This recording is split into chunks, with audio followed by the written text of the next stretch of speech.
Ils sont trois autour de moi. À ma droite, il y a deux hommes qui attendent sans rien faire, bien campés sur leurs jambes, les bras croisés sur leur poitrine. Ils serrent un chronomètre dans leurs mains. Nous avons deux juges avec nous qui vont chronométrer la performance puis rédigeront un rapport pour le livre Guinness des records après l'événement. Je suis prête. Je le suis depuis longtemps. J'inspire profondément. Et quand je pose mes deux mains à plat sur le sol, tout s'efface. Il n'y a plus que moi. Et un record du monde à battre. Au plus loin du loin de mes souvenirs, je vois mon père. Il est en équilibre sur les mains, les deux jambes en l'air. Ses pieds chaussés de bottes en plastique marron touchent presque le toit de la yourte. Il les agite un peu. Il bouge aussi les mains pour rester à l'envers le plus longtemps possible.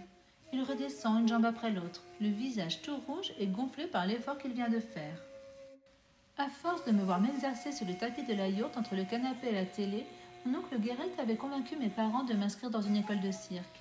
C'est là que j'ai rencontré Rioma. Elle s'est mise à quatre pattes et a plié un coude, puis l'autre, tout en abaissant ses épaules pour créer un mouvement de vague. Je l'ai imitée. Quand j'aurai 15 ans, je partirai au Cirque du Soleil. Sa voix était déterminée.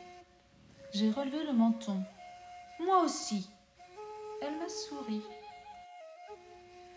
Très bien, on ira ensemble alors. C'était un pacte. Je pose mes deux mains par terre, bien à plat. Puis je mords dans la petite pièce de cuir qui, à force d'entraînement et de mâchouillement, s'est modelée à la forme de ma mâchoire. Les juges vont déclencher leur chronomètre à l'instant où mes doigts quitteront le sol. Je serai alors en équilibre avec ma mâchoire comme seul appui. J'ajuste ma position très délicatement. Jambes tendues, pointes tendues, bras tendus, dos cambré. Puis, doucement, j'enlève mes doigts. C'est un millimètre, un micro-mouvement pour trouver le point d'équilibre.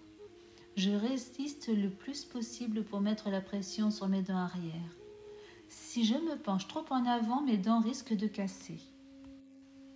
Clic, le chronomètre. Plus personne ne bouge. Autour de moi, le silence est total.